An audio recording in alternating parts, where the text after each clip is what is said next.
Sana po balang araw, matanggap niyo rin ang relasyon namin at ang pamilyang bubuuin namin. Patawad, Nay. Pero si Jake po ang pipiliin ko. Ang pagmamahalan po namin ang pinipili ko. Talagang nalaso na ng lalaki na yan ang utak mo. Simula ngayon, kahit na anong mangyari, hindi ka na namin kikilalanin. Itinatakwil na kita bilang anak ko at isinusumpa ko. Kapalit man to ng kaluluwa ko. Hindi kayo magkakaroon ng masayang pamilya at ang mga anak niyo mismo ang magbibigay ng pahirap sa inyo. Sila ang sasalo ng hirap dahil sa mga kasalanang pinili niyong ipaglaban ngayon. Tandaan mo yan, Alexa. Gumapang ka mang nakaluhod at humingi ng tawad sa akin. Hinding-hindi kita patatawarin. May mga ipinapanganak na bitbit na ang sumpa ng kanilang mga magulang. Batid sa kaalaman nila Alexa at Jake na magpinsan sila. Ngunit mas pinili pa rin nila ang bawal na relasyon at pinanindigan na kaya nilang harapin ang lahat basta mahal nila ang isa't isa. Ito rin ang magbubunga ng isang sumpa na bibit-bitin ng mga anak nila ng panghabang buhay. May magagawa pa nga ba ang pagsisisi kung ang mga salitang nabitawan ng galit na puso ay tuluyan ng nagbunga? Sumama ka na sa akin. Bakit ba ayaw mong umalis dito? Saan naman tayo pupunta? Tingin mo ba kaya natin mabuhay na tayong dalawa lang? Ni wala ka nga maayos na trabaho, tapos gusto mo pang lumayo tayo? Kung ayain mo ko, akala mo kaya mo namang bumuo ng isang pamilya. Sarili mo nga hirap na hirap ka na eh. May trabaho naman ako. Gusto kong lumayo sa kanilang lahat. Dahil kung hindi tayo lalayo sa kanila, alam mong tayo naman ang paglalayuin nila. Hindi ko kaya mawala ka, Alexa. Hindi ko nakikita ang buhay kung hindi ka kasama. Mahal na mahal kita. Ang gulo na ng lahat. Hindi ko na alam ang gagawin ko. Mapapatay ako ni nanay kapag nalaman niya ang relasyon natin. Jake, please naman, bigyan naman natin ng pagkakataon ng isa't isa na makapag-isip. Baka parehas lang tayong nadadala ng emosyon natin. Kaya nga tayo lalayo. Mabubuhay tayo na bagong tao. Bubuo tayo ng sarili nating pamilya. Masaya at buo. Sumama ka na sa akin, Alexa. Ipinapangako ko sa iyong paninindigan ko ang lahat sa relasyon natin. Maniwala ka lang sa akin, mahal ko. Patuloy pa rin ang kalituhan sa isip ng dalaga. Halo-halong emosyon na rin ang nararamdaman niya. Nais niyang sumama kay Jake at lumayo sa pamilya nila, ngunit naiisip niya rin ang mga bagay na maaaring mangyari sa kanila sa hinaharap. Sa oras na malaman ng pamilya nila ang kasalanang ito, alam niyang malaking kahihiyan ang aabuti nila. Ayaw niyang biguin ang kanyang mga magulang, lalo na ang ina niyang mataas ang pangarap para sa kanya. Ngunit paano nga ba niya lalabanan ang sarili kung ang isinisigaw ng kanyang puso ang magiging mabigat niyang kalaban? Hihintayin kita sa terminal ng bus mamayang gabi. Aalis tayong dalawa. Gusto kong makasama ka. At alam kong gusto mo rin mapunta sa isang lugar na hindi natin kailangan pang itago ang pagmamahalan nating dalawa. Matapos itong sabihin ni Jake, nagmamadali siyang umalis. Si Alexa naman ay naiwang nakatayo at gulong-gulo ang utak. Umuwi ang dalaga sa kanilang bahay dahil nalalapit na rin ang oras ng pagdating ng kanyang ina. Hindi pa siya tapos sa mga gawaing bahay na naiwan niya kanina. Habang naglilinis ng bahay, ang utak ng dalaga ay nasa pagitan ng pagdedesisyon kung magpapakita ba siya sa kanyang nobyo o mananatili sa bahay nila at piliin ang kanyang pamilya. Dahil sa pagiging abala ng kanyang utak, hindi niya napansin na naroon ang kanyang ina. Nagkagulatan pa sila noong nabangga niya ito. Nariyan na po pala kayo, Nay. Kanina pa po ba kayo rito? Hindi ko po kasi kayo napansin eh. Akala ko kasi mamaya pa kayo uuwi. Hindi naman masyado. Ano bang nangyayari sa iyong bata ka? Bakit nakatulala ka na naman dyan? May problema ka ba? Para kang lutang na hindi ko maintindihan. Hindi ka naman ganyan eh. Depende na lang kung may nararamdaman kang masakit o may pinoproblema ka. Tungkol saan ba? Sa pera ba? Kulang ba ang pera mo sa pag-a-apply mo sa trabaho? Pwede ka namang manghingi. Wala naman po, Nay. May mga iniisip lang po ako. Pero hindi naman ito malalim. Ayos na po yung pag-apply ko sa trabaho ko. Hinihintay ko na lang naman po kung kailan nila ako bibigyan ng schedule. Kumain na po ba kayo? Oo, kumain na ako kanina sa bahay ni naman ng Esther. Ikaw, kumain ka na ba? Umuwi na ba ang mga ate mo? Mamaya na lang po. Wala pa akong ganang kumain. Pakiramdam ko kasi busog pa ako. Ang bigat po ng tiyan ko. Panay kasi ang inom ko ng tubig. Kanina po umuwi si ate. Kaso umalis din siya agad. Hindi niya po sinabi kung saan siya pupunta. Baka mamaya lang po nandito na rin sila. Baka sa kanila na lang po ako sasabay kumain. Napapansin ko na hindi ka masyadong kumakain. May masakit ba sa'yo? Pumapayat ka rin at namumutla pa ang mga labi mo. Gusto mo bang dalhin kita sa doktor? O kaya bukas doon tayo sa center. May libreng check-up naman eh. Wag na po, Nay. Maayos lang po ako. Baka kulang lang din po ako sa tulog. Nitong mga nakaraang araw po kasi, palagi ako nagigising ng alanganing oras. Oo nga. Dahil doon sa aso ng kapitbahay. Palagi nga rin ako nagigising dahil ang ingay eh. Napagsabihan ko na sila. Ang sabi, ililipat daw nila sa kabilang bahay nila. Hayaan mo, mamaya makakatulog ka na ng maayos. Baka nga po. Ipaalala nyo na lang po sa kanila mamaya bago tayo matulog. Hindi na nahintay ni Alexa na magsalita ang kanyang ina. Pakiramdam kasi ng dalaga ay babaliktad ang kanyang sikmura, kaya dali-dali na rin siyang nagtungo sa kusina upang sumuka. Agad din namang sumunod ang kanyang ina na bakas ang pag-aalala sa mukha. Sandali pang tinapik ni Lani ang likod ng anak. Mukhang may sakit ka nga anak. Sandali lang. Halika rito at magpunta tayo sa doktor. Baka mamaya lumalala ang nangyayari sa'yo. Nung nakaraan ko pa yan napapansin eh. Baka mamaya nalasong ka na sa mga kinakain mo sa labas. Ang sabi ko kasi sa'yo, iwasan mo na yung pagbili-bili mo sa kanto. Alam mo bang ang daming nababalita ng food poisoning? Okay lang po ako. May naamoy lang ako na hindi ko nagustuhan kaya nasuka ko.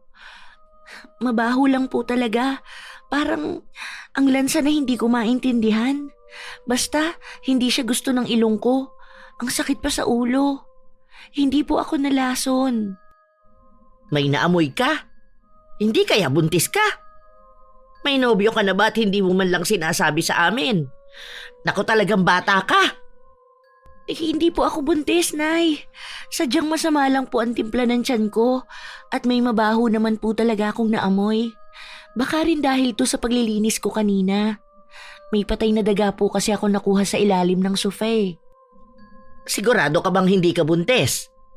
Para kasing napapansin ko na rin na may kakaiba sa'yo. Kailan ka ba huling dinatnan? Katatapos ko lang po nitong nakaraang araw. Di po ba? Irregular naman ang buwan ng dalaw ko. Paano po ako mabubuntis? Basta kapag may nararamdaman kang kakaiba sa sarili mo, sabihin mo lang sa akin para makapunta tayo sa ospital. Ay naku, nag-aalala talaga ako sa'yo anak ko. Hindi na nakapagsalita pa si Alexa. Humawak siya sa kanyang tiyan. Kahit na hindi siya umamin, alam niya sa sarili niyang may nabuo na sa kasalanang pagmamahalan nila ni Jake. Nakumbinsi naman ni Alexa ang nanay niyang hindi siya buntis at wala siyang ibang sakit na nararamdaman.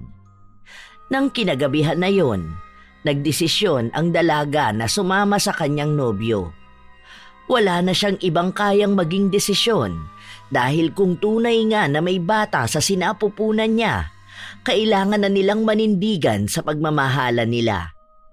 At ang tanging paraan lamang ay magtago sa lugar na walang nakakakilala sa kanila. Labis ang tuwa na nararamdaman ni Jake noong nakita niya ang dalaga na palapit sa kanya. May taklob ang mukha ni Alexa para maiiwas ang sarili niya sa mga maaaring tao na makakita sa kanila. Nagpunta ka. Salamat naman, mahal. Alam ko talaga na gusto mo rin ako makasama.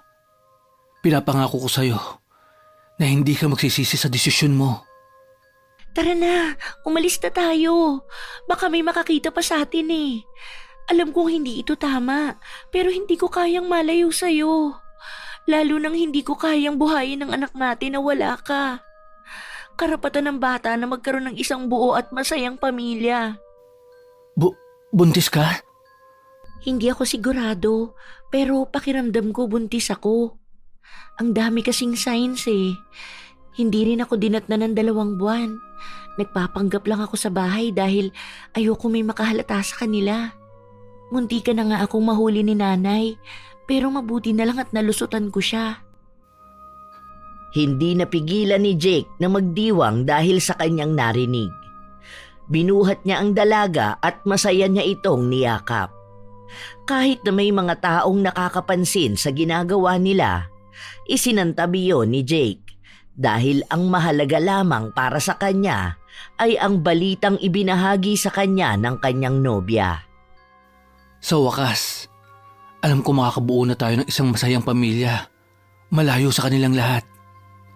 Matatahimik na tayong dalawa. Bubuhayin natin ang mga magiging anak natin na puno ng pagmamahal.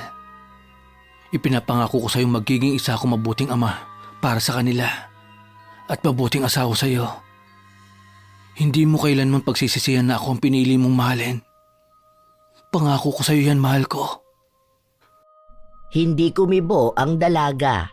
Sa halip ay iginala niya ang paningin sa paligid.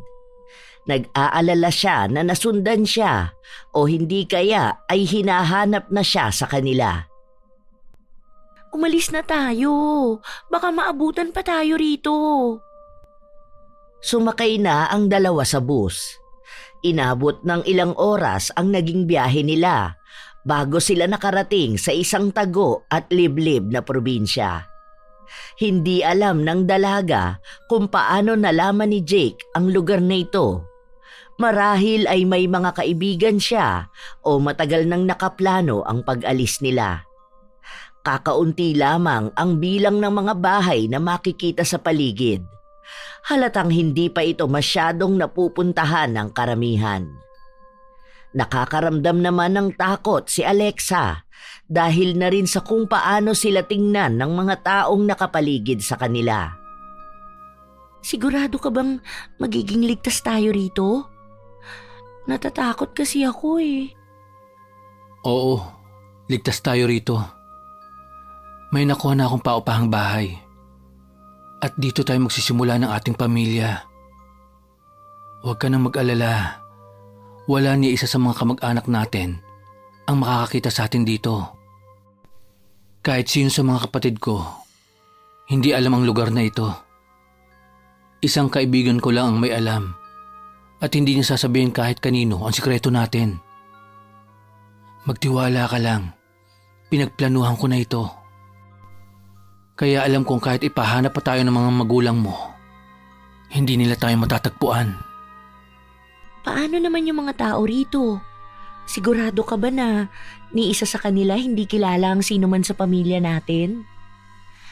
Alam mo naman na marami tayong mga kamag-anak na maraming kilala sa iba't ibang lugar. May politiko pa tayong mga tito. Sinigurado ko nang wala silang alam tungkol sa atin. Simula ngayon, ibang pangalan ang gagamitin natin. Hindi na tayo ang Alexa at Jake na nakilala ng pamilya natin. Tayo na lang mismong dalawa ang nakakaalam ng tunay na katauhan natin. Halatang sigurado na si Jake sa mga salitang binitawan niya, na siya namang kinakapitan ng dalaga. Naniniwala siya sa mga sinabi ng kanyang nobyo na ang lugar na ito na ang magsisilbi nilang bagong mundo. Naglakad ang dalawa palapit sa isang maliit na bahay kubo. Maganda ang pagkakayari ng bahay kahit nagawa lamang yon sa kahoy. May isang kwarto at kusina. Mabait naman ang may-ari ng bahay at sinabi sa kanila na kapag may kailangan sila o may problema, pwede silang magpunta sa bahay nila upang humingi ng tulong. Hindi lang sanay ang dalaga sa ganitong pamumuhay dahil sanay siya na palagi niyang kasama ang kanyang ina. Ngunit dahil mas pinili niya si Jake, kailangan niyang bigyan ng pagkakataon ang sarili na mag-adjust sa lugar na ito. Hindi ba ang saya rito? Ikaw, ako, at ang magiging mga anak natin. Dito sa lugar na ito natin sila masusubaybayang lumaki. Makikita natin sila maglalaro sa paligid. Pag-aaralin natin sila. Tanging masayang alaala at pagmamahala ng magiging matibay na pundasyon ng tahanan na ito. Paano kung magtanong sila tungkol sa pamilya natin? Kung hanapin nila ang mga lolo't lola nila. Ano ka ba, mahal? Huwag mong problemahin ang bagay na hindi pa naman problema. Madali lang naman palusutan yan. Basta, maging masaya tayo sa kung ano man ang mayroon tayo ngayon. Okay? Gusto ko munang magpahinga. Ang sakit ng katawan ko sa naging biyahe natin kanina. Inasikaso muna ng binata ang kwarto na kanilang tutulugan. May mga gamit siyang nadala at kakaunting mga damit. Naniniwala kasi si Jake na ganito ang una nilang gagawin at habang nagtatrabaho siya ay magpupundar na siya ng iba pang gamit. Alam niyang mahihirapan sila sa umpisa, ngunit hindi maglalaon ay makikita nilang malayo na ang tinatakbo ng kanilang relasyon. Yun lamang ang tanging mahalaga sa kanya. Kinagabihan, nakahiga lamang si Alexa katabi ang kanyang nobyo. Ang lalim na naman yata ng iniisip mo. Tungkol na naman ba saan? Ang dami pa ring mali na nagawa natin. Natatakot ako. Hindi ko na maintindihan ang nararamdaman ko ngayon. Alam kong sa mga oras na to, hinahanap na ako sa bahay. O baka nga, alam na nilang nawawala tayong dalawa. Imposible na hindi nila mahalata ang relasyon natin. Ano na lang ang sasabihin ng mga tao, ng pamilya ko, ng mga kamag-anak natin? Malaki ang expectations nila sa atin eh. Sinabi ko naman sa'yo na huwag ka matakot. Hanggat kasama mo ko, walang kahit na sino ang maglalayo sa'yo sa akin. Magkasama tayo para sa pangarap nating pamilya, hindi ba? Hayaan mo sila kung ano man ang iisipin nila tungkol sa atin. Kaya nga tayo lumayo sa kanila dahil umiiwas tayo sa panghusga nila. Hindi natin sila kailangan dahil tayo ang nasa relasyon na ito. Hindi naman tayo mapapasaya ng mga expectation nila. Yung mga gusto nila, yun ang nagpapahirap sa atin. Piliin din natin kung saan tayo magiging tunay na maligaya. Pero magpinsan tayo, Jake. Sa mata ng kahit na sino, maling-mali ang relasyon natin. Kapag nalaman to ng mga tao, hindi natin maiiwasang husgahan tayo. Kasi mali naman talaga. Kapag nagkaroon na tayo ng mga anak, ayaw kong pati sila ikahiya ang naging desisyon natin. Ang daming mali rito eh. Yung nararamdaman dapat natin hanggang sa pagmamahalan lang ng magkamag-anak. Hindi na tayo aabot sa ganitong punto ng buhay natin na magtatanan tayo at ngayon magkakaroon na ng anak. Mali bang nararamdaman mong pagmamahal sa akin? Nagsisisi ka bang minahal mo ako? Ngayon ba, gusto mo nang umatras sa mga plano natin? Ano bang gusto mo? Itama tong lahat at iwan na lang ako? Ikaw ang una kong naging nobyo at alam mong mahal na mahal kita. Pero hindi mo naman maaalis sa akin na hindi mag-alala, di ba? Lalo pa at walang nakakaalam ng relasyon natin. Alam mong mali ito nung una pa lang, kahit pa sabihin mong totoo ang nararamdaman natin. Mali pa rin ito. Kahit sa natin to tingnan, kahit na anong pilit natin, makasalanan tayo. Totoong pag-ibig, pero makasalanang gawain. Hindi na nagsalita pa si Jake. Niyakap na lang niya ang kanyang nobya na kanina pa naluluha dahil alam niya sa kanyang sarili na tama nga si Alexa.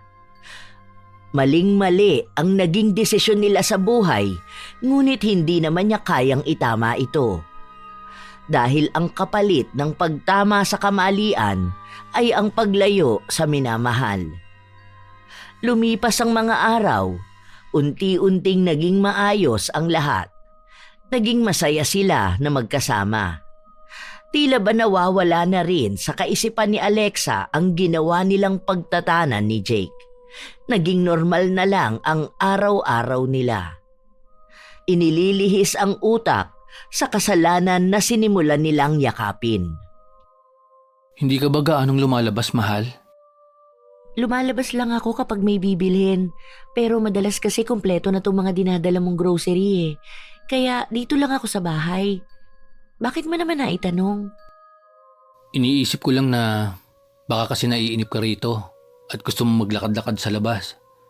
Gusto mo ba na sa susunod na linggo, gumala naman tayo?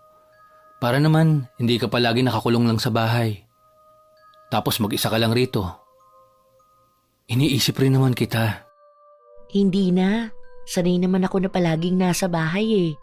Saka ayoko rin masyadong makita sa labas. Baka mamaya may makakita sa atin. Mas safe tayo kung magtatago lang ako. Ayoko lang kasi na palagi kang ganyan. Hayaan mo. Sobrang layo naman natin eh. Hindi nila tayo makikita. Imposible namang may biyahe pa rito. Wala naman magandang magagalaan dito. Sige, subukan na lang natin sa susunod kapag may extra na sa sahod mo. Nagtitipid din kasi tayo dahil kailangan natin ng ipon kapag nanganak na ako. Sandaling natigilan sa pagsasalita si Jake at tumingin sa tiyan ng kasintahan. Bakas na ang umbok ng tiyan ni Alexa. Ilang buwan na lang din ang hihintayin nila. Lalabas na ang una nilang anak. Malapit na palang lumabas ang baby natin. Siguro, magiging kasing pogi ko yan, no? 2 pogi na magpaprotekta sa'yo, mahal. Teka, paano ba malalaman kung babae o lalaki ang magiging anak natin? Hindi ko rin alam eh. Pero ang sabi kasi sa akin ng kapitbahay natin, lalaki daw ito base na rin sa hugis ng tiyan ko. Tapos, sa itsura ko mismo. Totoo kaya yung ganun? Magpa-check up kaya tayo sa center? Ayoko. Kasi nung nakaraan hinihingan ako ng ID. Ang dami pa nilang tinatanong sa akin. Natatakot ako na baka magkaroon tayo ng record dito. Mas madali pa tayong makikita. Saka, ang gusto ko sana, mahal, dito na lang ako sa bahay manganganak ha. May kapitbahay tayong matanda. Ang sabi, yun daw ang nagpapaanak sa ilan dito. Nakausap ko na siya. Pumayag naman siya eh. Sigurado ka ba? Hindi ba yun magiging delikado? Lalo na, first baby natin yan. Kung sa hospital kasi, at least, doon makakaya ko magtiwala sa mga magpapaanak sa'yo. Lalabas ng ligtas ang baby at magiging ligtas ka rin. Kailangan nating isipin ang mga mangyayari sa atin, mahal. Buti sana kung hindi tayo nagtatago, di ba? May naghahanap sa atin, tandaan mo. Kapag may mga record tayo, mas madali sa kanila matrace kung nasaan tayo. Kapag nakita nila tayo, kahit pa may anak tayo, alam kong gagawa sila ng paraan para lang paglayuin tayong dalawa. Pasensya ka na, mahal. Ang daming kailangang isakripisyo para lang sa pagtatago nating ito. Pati magiging kalagayan mo sa panganganak, kailangan pang itago. Hayaan mo, alam kong dadating din ng araw na magiging malaya tayong mahalin ng isa't isa. Hindi na tayo matatakot lumabas. Hindi na mangangamba na makita tayo ng kusino man. Dahil tatanggapin na rin ng mga tao ang relasyon na mayroon tayo. Kahit na alam nilang imposibleng mangyari ang sinabi ni Jake, hindi pa rin nawawala ang pag-asa na baka nga may magbago pa sa mga susunod na taon. Mahirap man paniwalaan na ang magpinsan ay nakatira sa iisang bubong at bumubuo ng kanilang sariling pamilya. Dahil kahit na pagbali-baligtarin nila ang mundo, ang maling pag-ibig mananatiling mali, kahit pamantama ang sinisigaw ng kanilang damdamin. Lumipas pa ang mga linggo, naging payapa ang buhay nila. Hindi pa rin sila nahahanap ng kanilang pamilya. Sa mga sandaling napapanatag na sila, naganap ang kinatatakutan nila. Habang mag-isa ang dalaga sa loob ng kanilang bahay, nakarinig siya ng sunod-sunod na pagkatok. Ay, hala, ano ba naman yan? Bakit gano'n naman kung kumatok? Akala mo sisirain na yung pinto namin. Sandali lang po, papunta na. Hinay-hinay lang po sa pagkatok, kagagawa lang po ng pinto namin. Ibinaba muna ni Alexa ang walis na hawak niya. Nagtanong siya kung sino ang nasa likod ng pinto pero walang sumasagot. Alam niyang hindi yon si Jake dahil hindi nagsasalita at hindi pa naman oras ng uwi ng nobyo. Ang akala niya ay ang kapitbahay lang nila. Ngunit nang sandaling buksan ni Alexa ang pinto, tila ba tumigil ang kanyang mundo. Isang pamilyar na mukha ang bumungad sa kanya. Nay? Nay, anong ginagawa niyo rito? Paano niyo po ako nahanap sa lugar na ito? Hindi ba dapat ikaw ang tinatanong ko kung anong ginagawa mo rito? Bakit kayo magkasama ni Jake sa iisang bahay? At bakit malaki ang tiyan mo? Anong pinagagawa mo sa buhay mo, bata ka? Bakit naman napariwara ka na? Ah! Magpapaliwanag po ako, Nay. Aray po, Inay! Sandali lang po. Nasasaktan po ako sa mga sampal niyo. Nay, sorry po. Patawarin niyo po ako, Nay. Hindi ko po sinasadya ang mga nangyari. Alam mo ba kung paano kami mag-alala sa inyong dalawa? Hindi namin alam kung buhay pa ba kayo o baka bigla na lang naming makita ang bangkay niyo sa kung saan. Magkausap pa tayo nung gabi na yon. Tapos pagpasok ko sa kwarto mo, wala ka. Bigla kang nawala, tapos mababalitaan ko na lang na ganito. Nung una, hindi pa ako naniniwala eh. Dahil bakit kayo magkakaroon ng relasyon ni Jake? Alam niyo naman na magpinsan kayo. Hindi ka ba kinikilabutan sa ginagawa ninyo, Alexa? Magkadugo kayong dalawa. Malaking eskandalo ito sa pamilya natin. Bakit hindi ka man lang nahiya? At talagang nagpabuntis ka pang malandi ka? Uuwi na tayo. Lalayuan mo si Jake at ipapalaglag mo ang bata na yan. Hindi ako papayag na sa ganitong kahihiyang ka mamumuhay. Nay, tama na po. Ayoko sumama sa inyo. Gusto ko dito lang.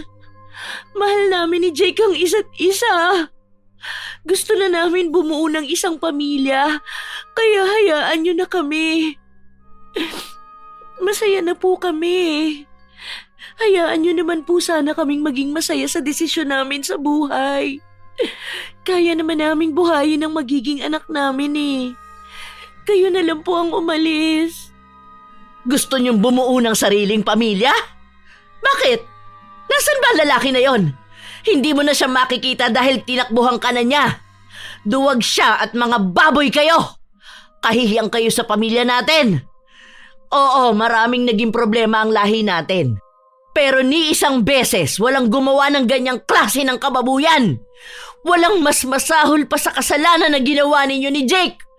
Tingnan mo nga, maging ang lalaki na yon hindi na kayang manindigan sa kahihiyan. Kaya nga hinayaan ka na niya ritong mag-isa para makita ko. Hindi yan totoo. Alam kong mahal ako ni Jake. Hindi niya ako hahayaan na malayo sa kanya. Hindi niya hahayaan na may masamang mangyari sa anak namin. Nagmamahalan kami, Nay. Kaya parang awa niyo na po. Hayaan niyo na lang kami. Hindi na po namin kayo guguluhin. Tumigil ka sa kahibangan mo, Alexa. Ituwid mo ang buhay mo at patayin mo yung kasalanan na yan. Uuwi tayo at kahit na ayaw mo, ipapalaglag mo yan. Hindi ko tatanggapin yung anak mo. Bunga yan ng isang kasalanan at karumihan. Kapag nabuhay ang bata na yan, magiging malaking sampal yan sa amin. Isang kahihiyang bibit-bitin mo ng pangmatagalan.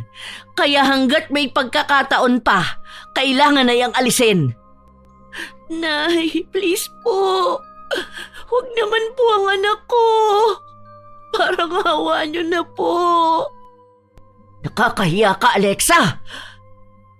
Talagang lumuluhod ka pa sa harapan ko? Kahit na anong gawin mo, hindi na magbabago ang desisyon ko! Dahil sa iskandalo na nangyayari, nagsimula na ang bulong-bulungan sa paligid. Nakikiusyoso na rin ang mga kapitbahay sa nangyayari sa loob. Walang humpay na sinasampal ni Lani ang kanyang anak hanggang sa tila ba namamanhid na ang buong katawan ni Alexa. Sinubukang tawagan ni Alexa ang nobyo, ngunit walang sumasagot. Nasaan ka na ba, Jake? Bakit ayaw mong sumagot? Hindi na magpapakita pa sa'yo ang lalaki na yan. Iniwang ka na niya dahil napagtanto niyang kahihiyan lang ang ginagawa ninyo. Sa ayaw at sa gusto mo, sasama ka sa akin pabalik sa bahay at ipapalaglag mo yung bunga ng kahayupan ninyong dalawa. Kahit na kailan, hindi na kayo magkikita pa ni Jake. Umaapila pa ang dalaga na sumama sa kanyang ina. Nagbabaka sakali na sa mga sumunod na oras ay magpapakita ang kanyang nobyo. Ngunit wala ni anino ni Jake. Kahit na kaunting presensya ay hindi niya naramdaman. Paulit-ulit na pinapamukha sa kanya ng ina na tinakbuhan na ni Jake ang responsibilidad na hindi naman niya kayang panindigan. Sa paglipas ng mga oras, napaniwala si Alexa na hindi na nga babalik pa ang nobyo. Kaya sumama na siya sa kanyang ina pabalik sa kanilang bahay. Bukas na bukas ipapalaglag mo ang bata na yan. Hindi ako papayag na isilang yan at magbibigay ng kahihiyan sa pamilya natin. Pero anak ko to, Nay. Parang awa mo na. Kahit ito na lang. Pagbigyan mo na ako para makasama ang anak ko. Ako naman po ang magpapalaki sa kanya. Para ano? Para pagpiestahan tayo ng mga kapitbahay natin. Para ipamukha ang kasalanan na nagawa nyo. Hindi ako papayag na dahil lang sa batang yan, masisira ang pangalan ng pamilya natin. Wala nang nagawa pa si Alexa. Kahit pa man umiyak siya ng dugo, walang katiting na awa ang nararamdaman ng kanyang ina. Kinabukasan, agad silang nagtungo sa bahay ni na Aling Esther para ipatanggal ang batang nabuo sa kasalanan ng dalawang magpinsan. Nay, nagmamakaawa ako sa'yo. Huwag natin tong gawin. Parang awa mo na. Lahat gagawin ko para lang maitago ito. Parang awa mo na, Nay. Apo mo rin ito. Magpapakalayo-layo na lang ako. Doon ko papalakihin ang anak ko. Hindi ko yan tatanggapin. Hindi ako tatanggap ng batang binuhay sa kasalanan. Hindi ako papayag na sisirain niya ng buhay mo at ang magiging tingin sa'yo ng mga kamag-anak natin. Hindi mo bubuhayin ang batang yan sa mundong ito para lang ipaalala ang naging bunga ng kahayupan ninyong magpinsan. Bakit po ba mas mahalaga pa sa inyo ang sasabihin ng ibang tao? Hindi naman nila to malalaman kung hindi natin sasabihin sa kanila eh. Ang lawak ng mundo. Pwede namang sa ibang lugar ako tumira. Basta makasama ko lang ang anak ko. At talagang pinagpipilitan mo pang maling nagawa mo. Kahit na saang lupalop ka pa ng mundo magpunta, makikita ka pa rin ng mga taong kilala natin. Walang lihim na hindi nabubunyag. at lahat ng itinatago kusang sisingaw ang baho. Ayokong dumating ang araw na makakarinig na ako ng mga balita tungkol sa kalandian mong hayop ka! Malakas na sampal ang inabot ni Alexa. Nanginginig sa galit ang kanyang ina at kahit na anong pagmamakaawa niya ay ayaw siyang pakinggan. Mas lalo lang sa kanyang pinaparamdam na kahit buhayin niya ang bata, hindi pa rin ito magagawang mahalin ni Lani. Alam mo kung anong reputasyon ang inalagaan ng pamilya natin. Hindi namin pinaghirapan yon para lang sirain mo. Pinahiga si Alexa sa isang papag upang doon simulan ang paghilot sa kanyang tiyan. Ngunit bago pa man siya mahawakan ni Manang Esther, nagulat sila nang biglaang may sapilit ang nagbukas ng pinto. Nang matuon ang atensyon nila, nakita nila si Jake. Puno ng pasa ang kanyang mukha at ang ibang parte ng katawan ay may mga sugat pa. Agad na napatayo si Alexa at tumakbo palapit sa kanyang minamahal. Jake, saan ka ba nanggaling? Anong nangyari sa'yo? Mabuti na lang naabutan pa kita rito. Kung nahuli pa ako ng dating, baka wala ng anak natin. Ang kapal na mukha mo magpakita pa rito. Lumayo ka nga dyan, Alexa. Hinila ng ginang ang kanyang anak, ngunit hindi nagpatinag ang dalaga. Mas naging mahigpit pa ang pagkakahawak niya sa kanyang nobyo. Bitiwan niyo siya. Hindi ako papayag na sisirain ninyo ang pamilyang binubuo namin. Mahal namin ang isa't isa. Sinabi ko na sa inyong kaya ko panindigan si Alexa. Pero ano ginawa niyo? Pinabugbog niyo ako na halos ikamatay ko. At ngayon, gusto niyo namang ipapatay ang anak namin. Dapat talaga hindi na kita binuhay pa eh. Ang ibig pong sabihin, kayo ang may gawa niyan kay Jake? Oo, dahil gusto kong ilayo ka sa kahihiyan. Pero ikaw tong lingkis ng lingkis sa hayop na yan. Akala mo ba madali ang magkaroon ng isang pamilya? Ngayon pa nakaakibat niyang pagmamahalan niyo ang kahihiyan sa angka natin. Magpinsan kayo. Hindi yan isang normal na pagmamahalan na napapanood niyo sa mga telenovela. Pero Nay, mahal na mahal po namin ang isa't isa. Kaya naming harapin ang panghuhusga ng lipunan basta magkasama kaming dalawa. Alexa, matalino ka pero bakit ganyan ka mag-isip? Hindi mo ginagamit yung utak mo. Hindi sa lahat ng bagay, emosyon mo ang paiiralin mo. Huwag kang tatanga-tanga na aasa sa pagmamahal na nagsimula sa pagkakamali. Mali man ito sa paningin nyo. Kailanman hindi magiging mali ang pagmamahal na nararamdaman namin sa isa't isa. Hindi ko kayang mabuhay na wala si Jake. Hayaan niyo na po kami. Pumili ka, Alexa. Ang walang yang lalaki na yan o ang pamilya mo? Hindi ka agad nakapagsalita ang dalaga, ngunit alam na niya sa kanyang kalooban kung sino ang pipiliin niya. Ano, Alexa? Pumili ka! Dahil sa oras na piliin mo ang lalaki na yan, asahan mo nang buburahin ka na namin sa mga buhay namin. Sana po, balang araw, matanggap niyo rin ang relasyon namin at ang pamilyang bubuuin namin. Patawad, Nay. Pero si Jake po ang pipiliin ko. Ang pagmamahalan po namin ang pinipili ko. Talagang nalaso na ng lalaki na yan ang utak mo. Simula ngayon, kahit na anong mangyari, hindi ka na namin kikilalanin. Itinatakwil kita bilang anak ko at isinusumpa ko. Kapalit man to ng kaluluwa ko. Hindi kayo magkakaroon ng masayang pamilya at ang mga anak niyo mismo ang magbibigay ng pahirap sa inyo. Sila ang sasalo ng hirap dahil sa mga kasalanang pinili niyong ipaglaban ngayon.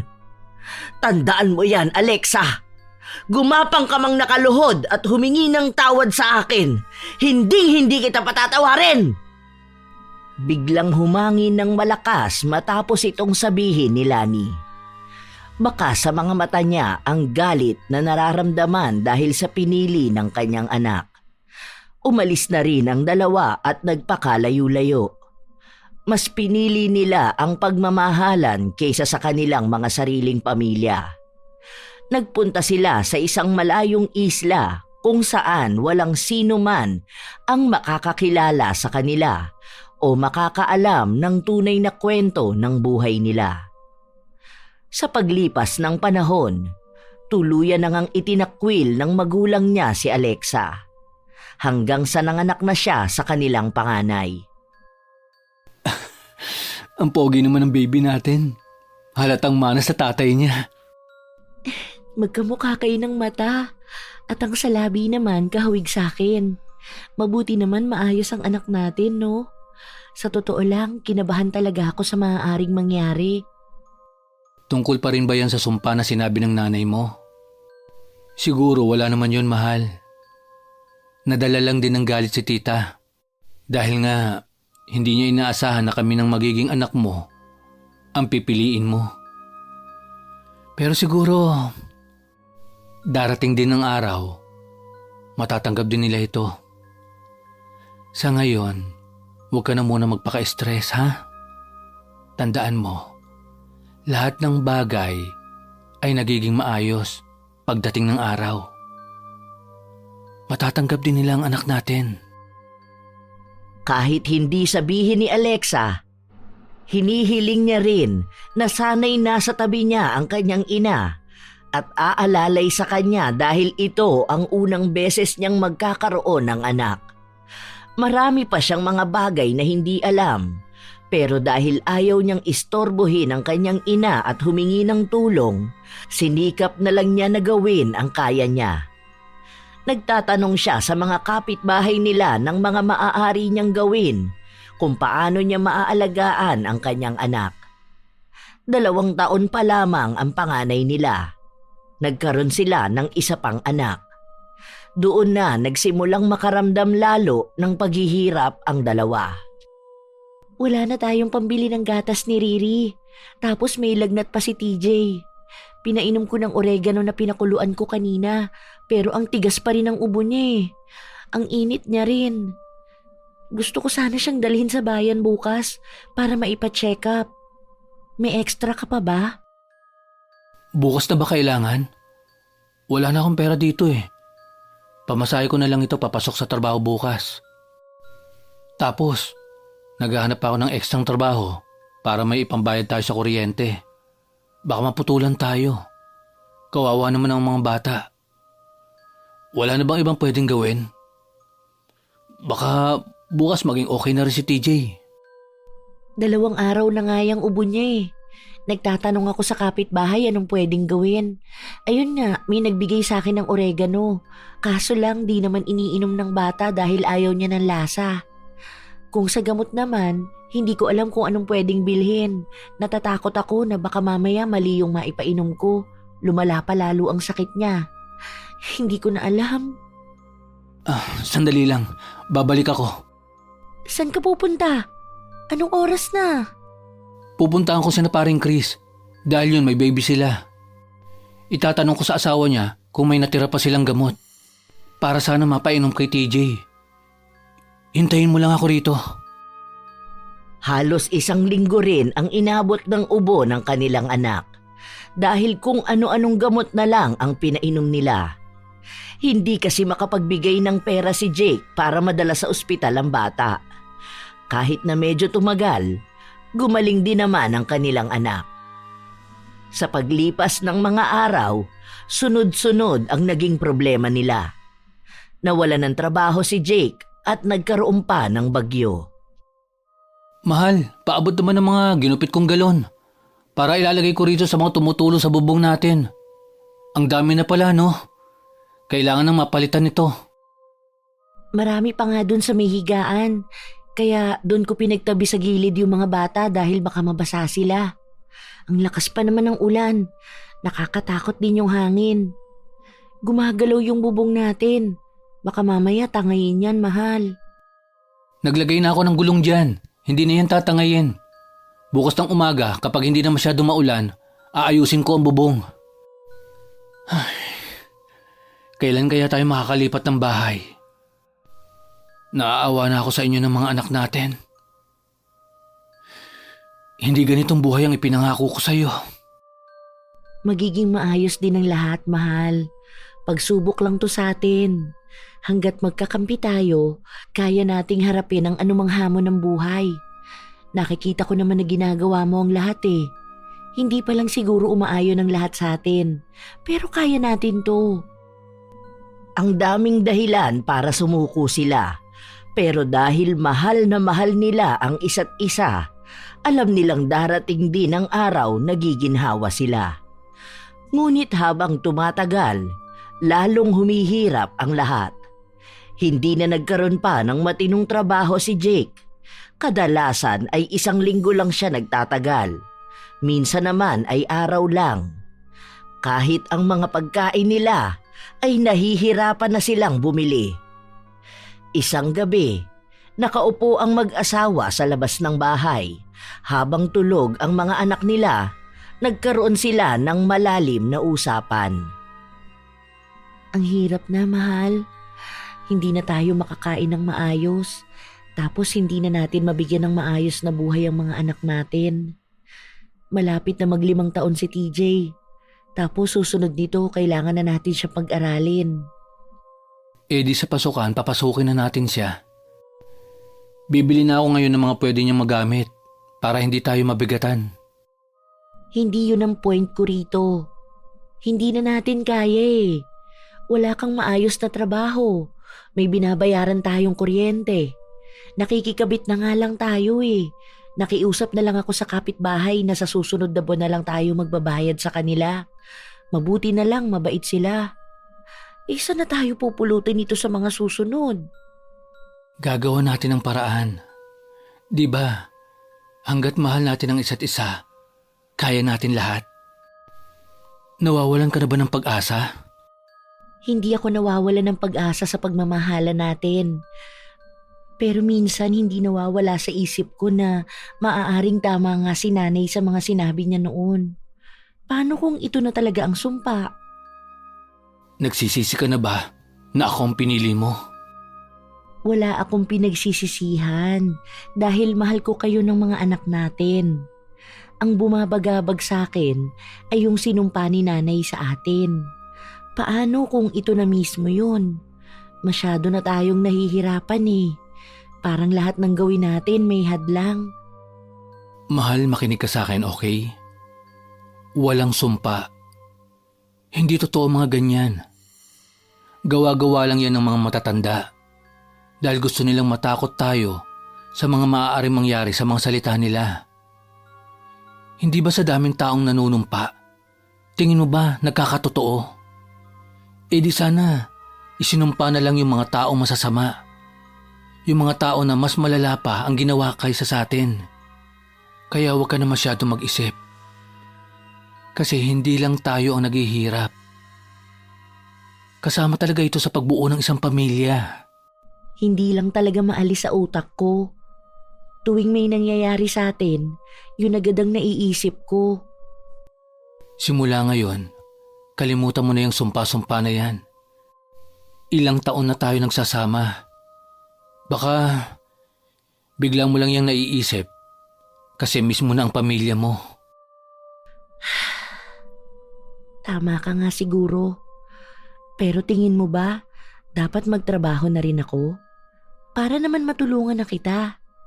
Hindi na, kaya ko na ito. Ako ang padre de pamilya, kaya ako ang bubuhay sa inyo.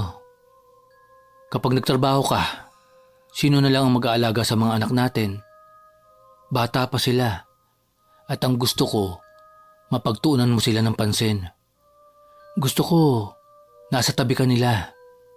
Ikaw ang aalalay sa kanila. Pero kasi, nahihirapan ka na rin eh. Ang dami mo ng trabaho na kinukuha. Paano kung ikaw naman ang magkasakit? Kaya ko ito dahil kayo ang inspirasyon ko. Mahal kita. Mahal na mahal ko kayo ng mga anak natin. Ayokong nag-iisip ka ng mga ganyang negatibong bagay. Okay? Hinalikan ni Jake sa noo ang kanyang asawa para makaramdam ito ng ginhawa sa kanyang dibdib. Ang nais lamang ni Jake ay bigyan ng magandang kinabukasan ng pamilya niya. Kaya lahat ng klase ng trabaho ay pinasok na niya. Mahirap man ang buhay, kahit na paano ay naitatawid nila ang buhay sa pang-araw-araw. Ngunit noong inaakala nila na magiging payapa na ang buhay nila, dumating ang isang kalbaryong lalong magpapahirap sa kanila. Itinakbo nila sa ospital ang panganay nilang anak sa araw mismo ng 5 taong kaarawan nito. Nakaupo si Alexa habang hinihintay ang asawa niyang dumating. Mahal, anong nangyari? Mahal, mabuti naman nandito ka na. Kanina pa kami rito eh. Ngayon lang naasikaso si TJ. Basta kanina, naghahanda ako para sa lulutuin kong pansit. Bigla na lang siyang natumba. Kanina ko pa siya ginigising pero walang nangyayari. Natatakot ako. Mahal, hindi pa rin lumalabas ang doktor. Hindi ko alam kung anong nangyayari sa anak natin. Ay, Diyos ko po. Sana nasa maayos na kalagayan ng anak ko. Kumalma ka na lang muna, mahal. Sandali lang. Ako nang kakausap sa doktor. Kahit na anong pagpapakalma ni Alexa sa kanyang sarili, hindi niya magawa. Natatakot siya sa maaaring malaman niya tungkol sa kalagayan ng kanyang anak. Nang lumabas ang doktor, kinausap ito ng kanyang asawa. Sinabi na wala naman daw kakaiba sa bata. Wala rin itong sakit. Nagsagawa sila ng ilang test para makita kung may iba pang problema sa kalusugan ni TJ. Ngunit lahat naman ay lumabas na maayos. Noong gabi na yun din ay umuwi sila. Naging tahimik lang ang bibong si TJ. Kahit nakausapin siya kung ano ba ang gusto niyang pagkain o kung may karamdaman siyang kakaiba, hindi siya nagsasalita. Hindi rin siya makatingin ng diretso sa kanyang mga magulang. Kaya alam ni Alexa na may kakaiba sa kanyang anak. Nais niya itong obserbahan muna para malaman kung ano ba talaga ang tunay na nangyari sa panganay na anak. Makalipas ang 2 araw, hindi nagbago ang pakikitungo ni TJ. Madalas siyang tulala. Kapag nilalapitan siya ng kanyang kapatid ay sinisigawan niya ito. Minsan, bigla na lang siyang nagwawala. Minsan naman ay mabait. Hindi mahulaan ng ina kung ano ba ang susunod na ugaling ipapakita ng kanyang anak. Mahal, gising ka pa pala. Ang sabi ko naman sa'yo, huwag mo na akong hintayin umuwi. May tinapos pa kasi akong isang trabaho. Sideline ko rin ito para makatulong sa atin. Magpahinga ka na. Halata namang pagod ka. Katutulog lang ni TJ. Nagwawala kasi siya kanina. Pinaghahagis niya lahat ng nahawakan niya. May nagsabi sa akin na baka may sakit sa utak ang anak natin. Paano kung totoo yun, mahal? Bakit naman siya magkakaroon ng sakit sa utak? Bata yan. Malamang moody talaga yan. Kausapin na lang natin ng mahinahon. Napagsasabihan naman natin yan eh. May nagsabi sa akin na may free check-up daw sa susunod na linggo para daw yun sa mga kabataan na pwedeng may autism. Gusto ko sanang pumunta para ipatingin si TJ eh. Bakit ba kasi ang hilig mong makinig sa mga sinasabi nila? Walang sakit sa utak ang anak natin. Kung iniisip mo na nababaliw siya, parang ikaw na lang din ang nagbibigay ng dahilan para magkatotoo yun. Mahal, pagod na ako sa trabaho ko. Ginagawa ko lahat para sa pamilya natin. Utang na loob naman. Hindi ko na kayang idagdag pang isipin yung mga iniisip mo. Dahil masyado kang nagpapaapekto sa sinasabi ng mga tao sa paligid mo. Ito ang unang beses na napagtaasan ni Jake ng boses ang asawa. Ramdam na rin kasi niya ang pagod at ang stress sa nangyayari sa kanilang anak. Kinabukasan, nagising sila sa malakas na sigaw ng kanilang anak. Dali-daling lumabas si Alexa upang hanapin si TJ. Naabutan niya ang anak na nasa lupa at naglulupasay. Naku, anak, ano bang nangyayari sa'yo? May dalawang bata na nakatayo at mukhang sila ang kaninang kalaro ng kanyang anak. Kayong mga bata kayo, anong ginawa niyo sa anak ko? Nasaan ba ang mga magulang niyo? Hindi man lang ba kayo maturuan ng magandang asal? Naisa ng saktan ni Alexa ang mga bata, ngunit dumating ang nanay ng isa. Inilayo niya kaagad ang dalawang bata. Nagalit pa ang babae at sinabi na bakit pati bata ay papatulan niya. Nakita naman daw ng lahat na ang anak niya ang unang gumawa ng mali. Nanakit siya ng kalaro niya at noong papatulan na siya, bigla siyang nagsisigaw at naglupasay sa lupa. Sinabi pa ng babae na nababaliw na ang anak niya. Isa sa dahilan kaya nakaramdam ng labis na galit si Alexa. Bawiin mo yung sinabi mo! Hindi baliw ang anak ko! Kayo ang baliw! Kayong lahat! Mga buwisit kayo at pakialamera sa buhay ng ibang tao! Oh, ayan! Andyan na naman kayo mga tsismosa kayo! Nanonood na naman! Nagalit din ang ibang mga tao na nasa paligid nila dahil bakit daw ganun siya magsalita sa ibang tao. Doon na nagsimulang makaaway ni Alexa ang mga tao na dati ay kaibigan niya. Ito rin ang dahilan kaya natanggalan sila ng kuryente dahil ayaw na silang pakabitin pa ng isang kapitbahay. Naiinis kasi ito sa inaasta ni Alexa at sa naging masamang pagbabago ng kanyang ugali. Wala tayong kuryente, mahal? Anong nangyari? May nasira ba? Wala na.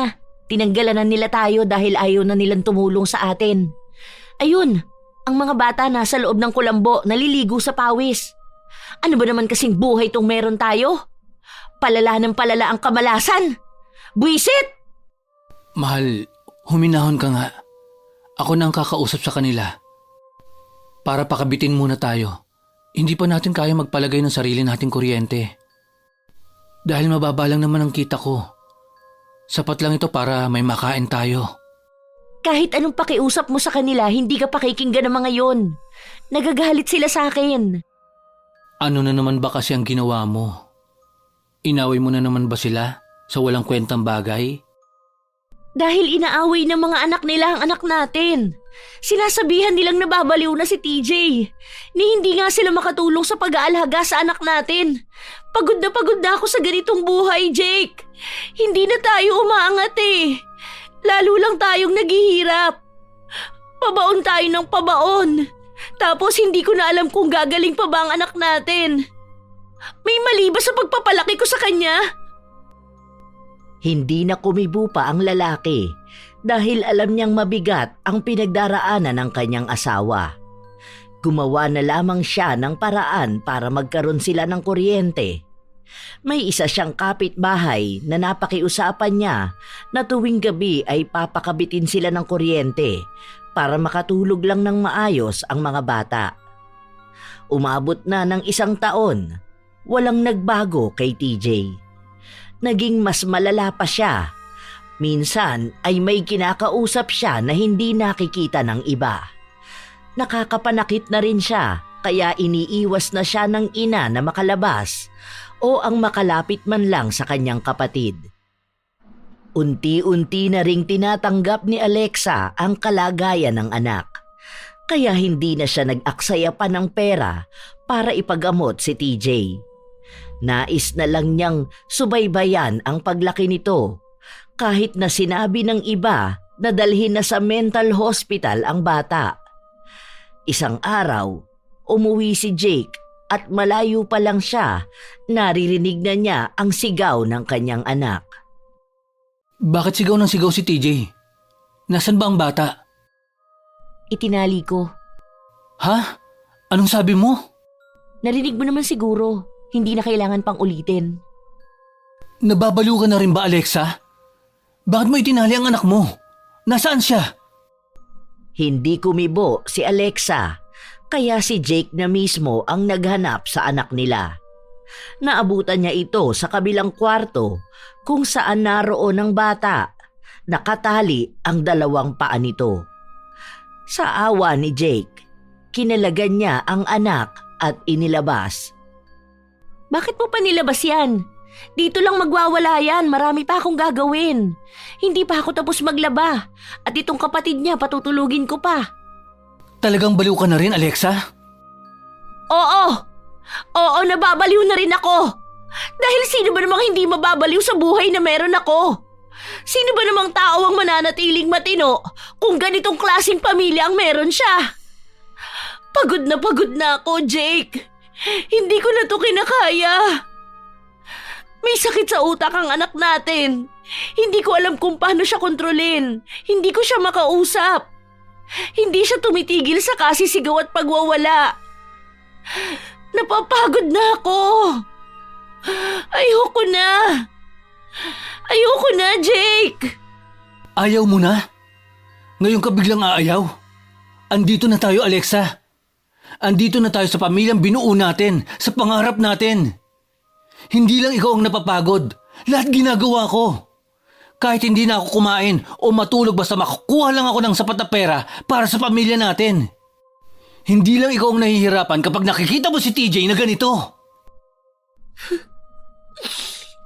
Lintik na buhay kasi to eh. Sana nakinig na lang ako sa nanay ko. Sana hindi ganitong klase ng karma ang pinagbabayaran ko. Bakit kasi ang tanga ko pumili ng mamahalin? Bakit hindi ako nakinig? Ngayon, hindi ko alam kung hanggang kailan ko pagbabayaran ng sumpa na yon. Puro kasumpa. Wala ka ng ibang inintindi kung hindi ang sumpa na yan. Kaya siguro nagkakatotoo yan dahil niyayakap mo ng niyayakap ang punyetang panunumpa sa'yo ng nanay mo. Ikaw ang gumagawa ng sarili mong kapalaran, hindi ang sumpa na yan. Pinaparinig mo sa mga anak mo na bunga sila ng pagsisisi mo. Kung hindi ka sana sumama sa akin, wala sana sila sa mundong ito, di ba? Yun ang gusto mong ipamukha. Kasi tama naman talaga sila. Hindi kailanman magiging tama ang ginawa natin, Jake. Makasalanan tayo at ito na ang pinagbabayaran natin ngayon. Pinilit nating piliin ang maling pag-ibig. Mahal na mahal ko kayo, pero minsan gusto kong itama tong pagkakamali na nagawa ko. Kaso wala na eh. Nandito na tayo. Ito na yung buhay na dapat nating harapin. Ito na yung karma natin. Bumuhos na ng tuluyan ang luha ni Alexa. Hindi niya kailanman naisip na masasabi niya ang mga salita na yon, lalo na at nasa harapan siya ng mga anak niya.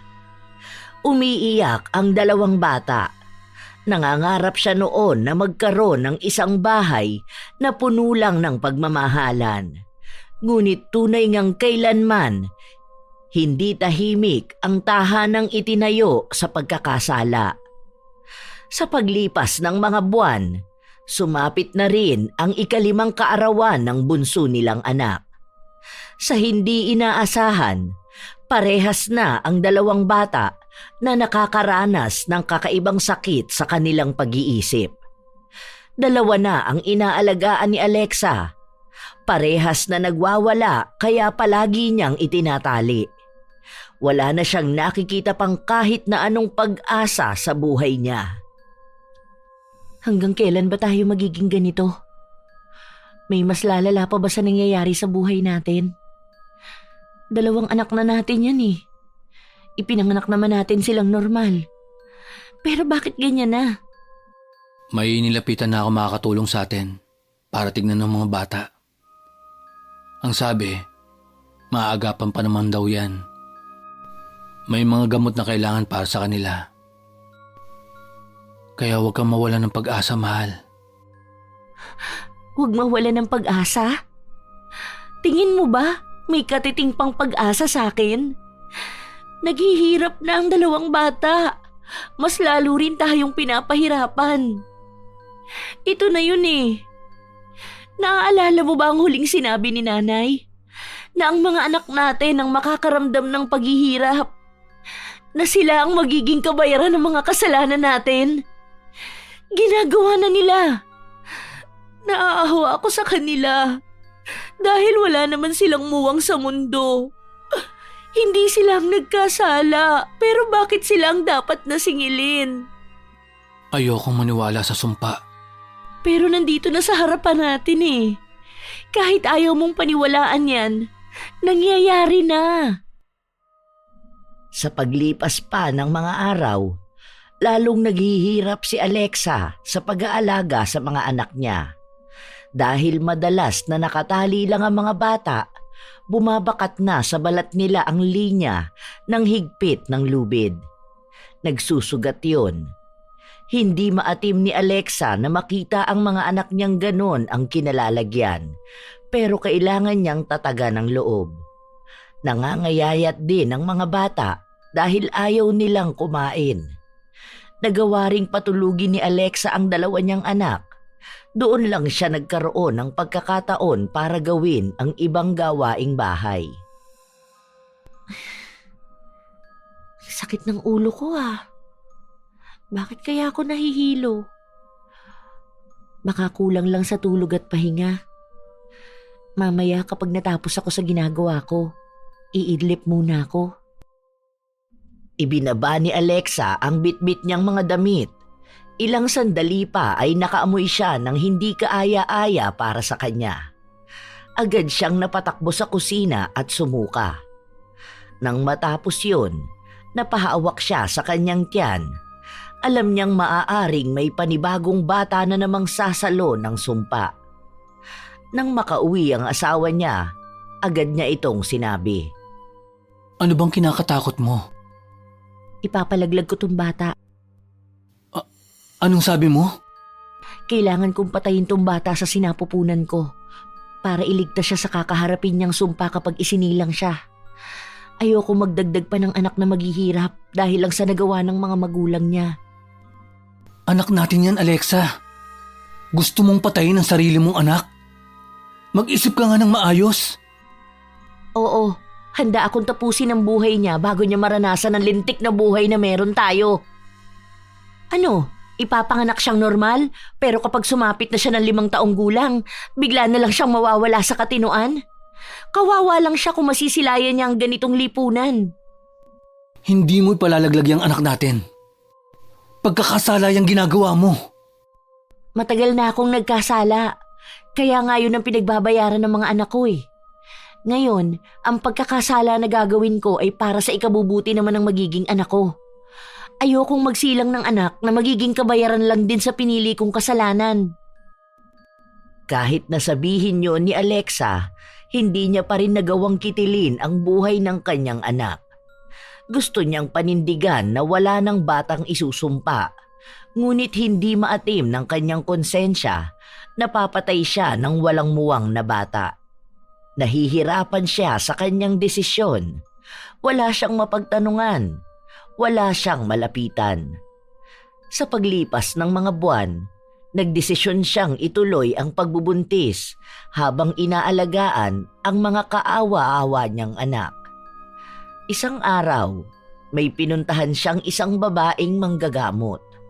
Hindi niya rin alam kung bakit ba siya lumapit sa babae, pero nais niyang itanong ang tungkol sa mga sumpa. Ang ibig mong sabihin, totoo talagang sinumpa ang mga anak ko? At hindi yun matatapos kahit pa sa kahuli-hulihang bata na isisilang ko? Hindi na ba maaagapan ang nangyari sa kanila?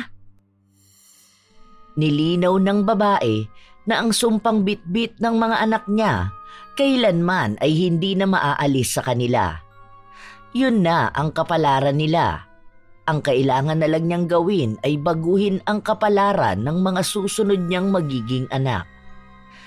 Inamin ni Alexa na buntis siya at ang sabi ng babae, kung mababawi man ang klase ng sumpang binitawan ng kanyang ina, maaari niyang maiba ang kapalaran ng batang dinadala niya. Ngunit kung hindi niya yon magagawa, magiging katulad lang ng mga nauna niyang anak ang kahahantungan ng bago niyang isisilang. Nahahati na ang iniisip ni Alexa. Nais niyang puntahan at makausap ang ina, ngunit natatakot siya sa galit na matatanggap niya. Alam mo naman na itinatakwil ka ng nanay mo. Tapos ipagsisiksikan mo naman ang sarili mo sa kanila. Sa susunod na linggo, may mga social workers na pupunta rito para tulungan tayo sa mga anak natin.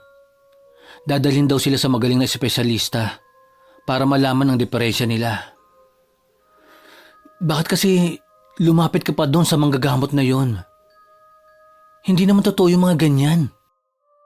Magkaiba tayo ng paniniwala, pero parehas na pwedeng may mangyari. Wala naman sigurong mawawala kung lulunukin ko ang pride ko at hihingi ng tawad sa nanay ko. Dahil kahit saan namang parte natin tingnan, nagkamali talaga tayo. Hindi na natin pwedeng gawing dahilan na mahal natin ang isa't isa. Minsan kailangan nating tanggapin ang katotohanan na kasalanang mahalin ng pinsan. Hindi na pinigilan pa ni Jake ang asawa sa desisyon na nais niyang gawin. Nagbiyahe mag-isa si Alexa para makapunta sa bahay nila. Kahit naramdam niya ang kahihiyan at magiging husga ng mga taong makakakita sa kanya, isasantabi niya yun. Dahil alam niyang siya lang ang tanging tao na makakapagpabago ng kapalaran ng batang isisilang pa lang. Pagpunta sa bahay nila, ang kapatid niya lang ang nakausap niya dahil ayaw siyang makita ng kanilang ina. Pero hindi tumigil si Alexa na manuyo. Hindi siya umalis hanggat hindi niya nakikita ang ina. Sige na ate, kahit na saglit lang. Gusto ko lang talagang makita si nanay.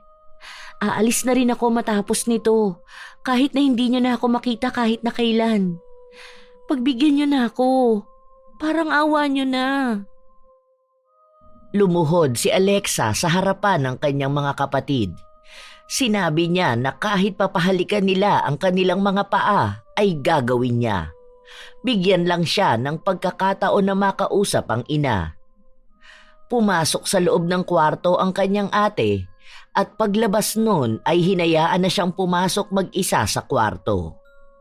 Naabutan niya ang ina na nakahiga at halatang nanghihina na ito. Ang sabi ng mga kapatid niya, simula raw nang pinili ni Alexa na sumama kay Jake, nagkasakit na ang ina nila dahil sa sama ng loob na nararamdaman. Nay! Nay, patawarin niyo po ako. Patawad po kung mas pinili kong magkasala. Ano pang ginagawa mo rito? Hindi ba ang naging usapan natin kapag pinili mo ang lalaki na yun, kalimutan mo na rin ang pamilya mo? Bakit? Hindi ka na ba masaya sa pagsasama nyo? May 2 na po kaming anak. At lahat ng mga anak ko, pinagbabayaran na ang sumpang ipinataw niyo sa kanila. Naaawa na ako sa mga anak ko.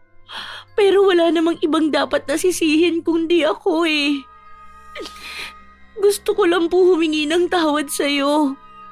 Dahil alam ko, kahit lumipas ang mahabang panahon, hindi ako titigilang usigin ang konsensya ko. Patawarin niyo po ako. Ngayon ko mas lalong nauunawaan ang pagiging isang ina. Kung paano ko kayo binigyan ng sakit at sama ng loob. Wala na akong magagawa dahil nabitawan ko na ang mga salita na yon. Patawarin mo rin ako kung ako ang nagdulot niyan sa mga anak mo.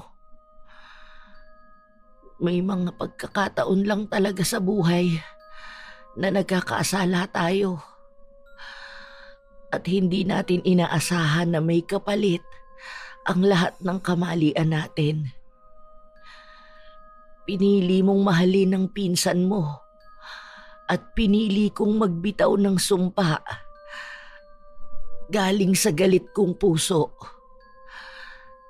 Saka ko lang din napagtanto kung gaano kalakas ang kapangyarihan ng ating dila. Lahat ng lumalabas sa ating bibig, nagiging malaki ang epekto sa isang tao. Tinatanggap ko rin sa sarili ko ang maling nagawa ko. Patawarin niyo po ako, Nay. Hanggang sa muli, Kung may ako po si babalik ko Miss lang ang Winnie panahon, na buong pusong nagpapasalamat sana naging sa mas inyong walang maingat sawang ako. pakikinig. Dahil hindi naman na naibabalik ang panahon. Katulad kung paanong hindi na nababawi ang masasakit na salitang nasabi. Sana maharap mo ngayon ng mas matatag. Maraming salamat dahil nagpakita ka sa akin. Hindi na magtatagal ang buhay ko. Ikaw na lang ang hinihintay ko. Wala na akong ibang hiling, kundi ang maging maayos ang pamilya mo at magkapatawaran tayo sa mga kasalanang hindi natin sinasadyang magawa. Yon ang huling salitang narinig ni Alexa mula sa kanyang ina. Ang daming pagsisisi na nararamdaman ni Alexa. Dahil sa haba ng panahon na maaari niyang kausapin ng ina at hingian ng tawad, mas nanindigan siyang makakaya naman talaga nila ni Jake na maging masaya, kahit na mali na ang pagmamahala nila.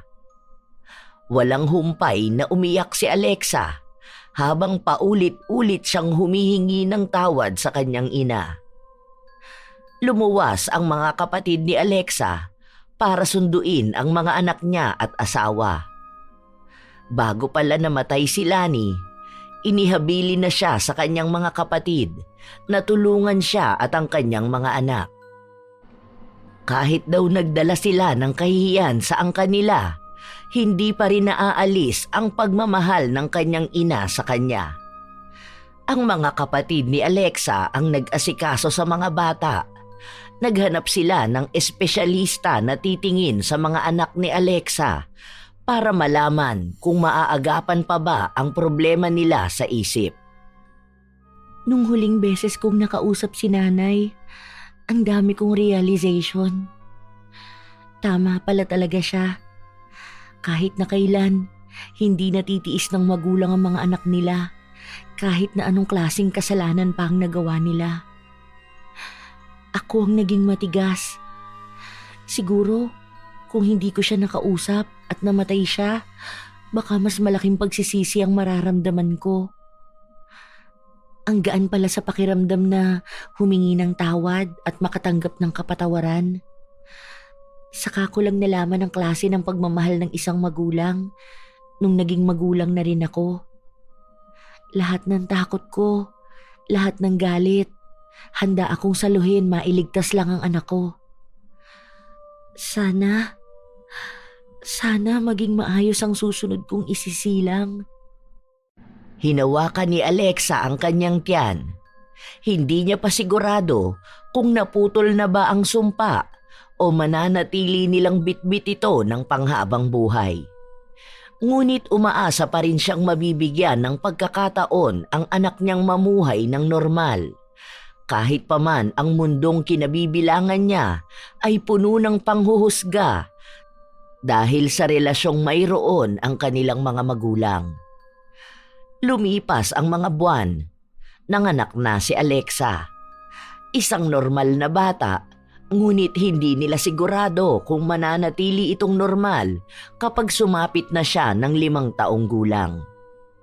Araw-araw na ipinagdarasal ni Alexa na maging maayos ang kanyang mga anak. Nandyan kanina sina ate, di ba? Nasaan sila? Andoon sila sa kwarto kasama ang 2 bata. Tapos si Ate Jane naman, buhat-buhat si baby.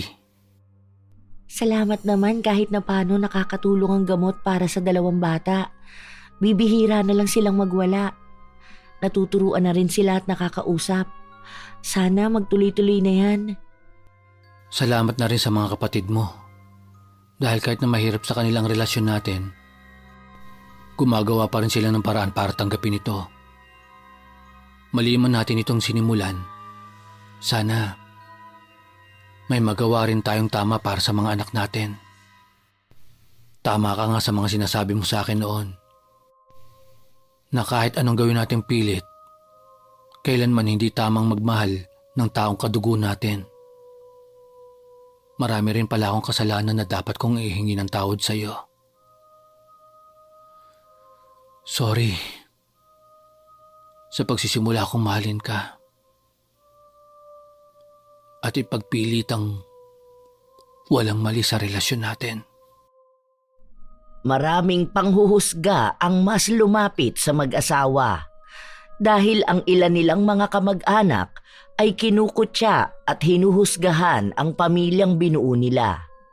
Maging ang mga anak nila ay hindi nakakaligtas sa panghuhusga ng lipunan. Ang sabi pa ng iba, kaya ganon ang nangyayari sa mga bata dahil lahat ng magpipinsan na nagmamahalan nagkakaroon ng anak na may diferensya. Hindi na gumaling ang dalawang bata pero hindi na sila katulad noon na kailangan pang itali. Malaki ang nagiging gastos nila para sa gamot na iniinom ng mga yon. Hindi sila nakapag-aral, nanatili lang sa bahay at inaalagaan ni Alexa. Sila ang araw-araw na nagpapaalala sa kanya ng kasalanang iba ang nagbayad. Ang isa na lamang sa ipinagpapasalamat ni Alexa ay ang kalagayan ng bunso nilang anak. Siya lang ang naging maayos. Nang sumapit ang 5 taong gulang nito, hindi siya natulad sa mga kapatid niya na bigla na lamang nagkaroon ng diferensya sa pag-iisip. Ito lamang ang tanging anak niya na namuhay ng normal, ngunit anak rin na bumibitbit ng kahihiyan dahil naiintindihan niya ang sinabi ng mga tao sa paligid niya ukol sa bawal na relasyon ng kanyang mga magulang. Ang daming nagbago sa buhay nila. Kahit na anong hirap nila sa buhay, ipinagpapatuloy pa rin nilang patatagin ang loob ng isa't isa sa pamamagitan ng kanilang pagmamahalan. Kahit pa naiiba ito sa lipunang ginagalawan, may isang bagay din silang natutunan. Makapangyarihan ang salita. Ang anumang lumalabas sa bibig ay nagbibigay ng lakas sa isang kakayahan na maaaring sumira ng isang tao. Kaya dapat, bago bitawan ang isang salita, alamin muna kung ito ba'y makakasira ng buhay ng kapwa. Ngunit marami pa ring pagkakataon na mas nauunang lumabas ang salita sa bibig kaysa maisipan ng utak dahil mas pinapakinggan ang galit na isinisigaw ng damdamin. Isa rin itong paalala na ang mga salita ng panunumpa ay maaaring magkatotoo. Intensyonal mo man itong sinabi o hindi man sinasadya. Shout out sa ilan sa mga masusugid na taga-suporta ng mga istorya ni Lola Telang. Rosel Diamante, Sel Ordañez, Ate Aya 17 at sa kanyang asawang si Renz Barakiel, Joyce L, Willaine Elicano, Fatima Perez, Lenny Batayola, Michelle Joan Alfanta, Claire Jaren Balaquier, Jason Javier, Heli Borja, Monet Taningco, Honey Hazel Silva, Melin Pinados, Elvira Malakas, Malakas Family ng Caloocan City, Annabel De Leon ng Kuwait, Elsa Fetcher, Elisa Diaz, Elizabeth Hardenil ng Japan, Arnel Padilla, Michelle De La Cruz, J. Ann Vitero, Mirasol Masuher, Mary Grace Abela, ang mga magagandang mananahi ng 888 Cycling Apparel, Ronabel Sal, Cesas Vlog at sa Castillo Family, Ana Fe Lagos, Christine Joy Belchez, Echano Family, Elena Echano, Eden Mulintas, Lovely Rose Roa, Danilo Katigan, Widelin Moring, Grace Ordinan, Jesus Kamangyan, at Devi Jane Dadivas. Ito ang inyong Lola Telang at muli maraming salamat sa pakikinig nyo, mga apo.